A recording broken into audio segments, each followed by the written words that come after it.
Hello everyone, আমি সাহেজ। আশা করছি তোমরা সবাই খুব ভালো আছো। আমার নতুন ব্লগে তোমাদের সবাইকে স্বাগত। আজকে শুক্রবার, কিন্তু ভিডিওটা আমি শেয়ার করছি বৃহস্পতিবারের।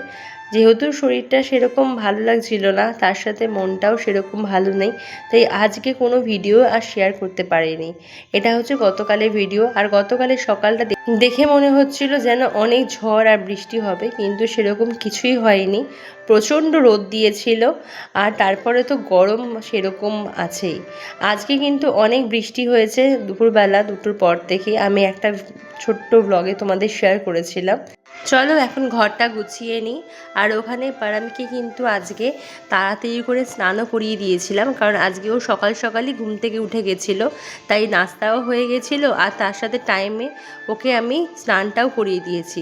তারপর ওকে বললাম, তুই এবার বসে বসে কালার কর, এবার আমি ঘরের কাজগুলো একটু কমপ্লিট করে নিই। যখন স্কুল ছুটি থাকে তখন মনে হয় যে বাচ্চারা স্কুল খোলা থাকলেই ভালো হয়, আর যখন স্কুল খুলে যায় তখন মনে হয় কবে ছুটি হবে, কবে আবার একটুখানি অনেকক্ষণ ধরে একটুখানি সকালবেলা ঘুমাতে পারবো। এইগুলো ভাবি যে, আর হাসি যে আমরা যে কি চাই মারা, আমরা নিজেরাই বুঝতে পারি না। বাচ্চা যখন বদমাশি করে তখন মাথা গরম হয়ে যায়, আবার যখন স্কুলে যায় বা টিউশনে যায় বা ঘুমিয়ে পড়ে তখন মনে হয় কখন আসবে, কখন ঘুম থেকে উঠবে, আমি বোর হচ্ছি। তোমরাও কি এরকম হয়? তোমাদের ফিলিংস আমাকে জানিও তো। আর দেখো, কথা বলতে বলতে কিন্তু আমি ঘরের কাজও কমপ্লিট করে ফেলছি। এখন ঘরের বিছানাটা গুছিয়ে এবার চলে আসলাম হচ্ছে সোফাটাকে পরিষ্কার করতে। তোমাদের কাছে যদি ভালো কোনো সোফার কভারের লিঙ্ক থাকে আমাকে একটু জানিও তো। আমার এত লাইট সোফা, যার জন্য কিন্তু বাচ্চার ঘরে অনেকটা নোংরা হয়ে যায় এই সোফাটা। আমি অনেকভাবে চেষ্টা করি যে ভালো একটা সোফার কভার নেব, কিন্তু আমি চাই যে তোমাদের সাজেশনে যদি কোনো ভালো কভার পাওয়া যায়, যদি তোমাদের কাছে নলেজ থাকে আমাকে এই লিঙ্কটা শেয়ার করো।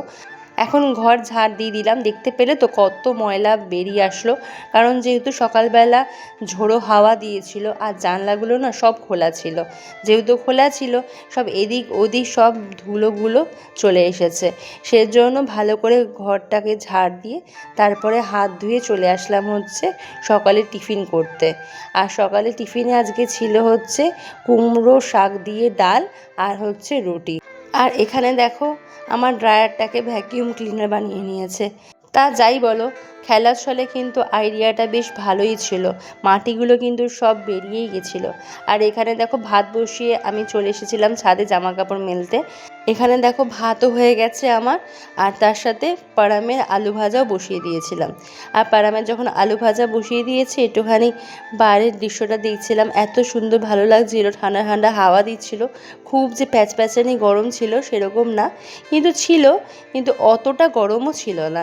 আর এখানে দেখো আমি ভাত নিচ্ছি দুপুরে বেলা, এটা হচ্ছে আমার শ্বশুরমশাইকে দিচ্ছিলাম। একদম সিম্পল রান্নাই হয়েছিল, ভাত আর হচ্ছে ডিমের অমলেট দিয়ে ঝোল, ব্যাস এই ছিল হচ্ছে দুপুরের মেনু। আর আমাকেও খাইয়ে দিয়েছিলাম, এবার আমিও খেতে বসে যাব। চলো, ব্লগটা এইটুকুই রইল, টাটা।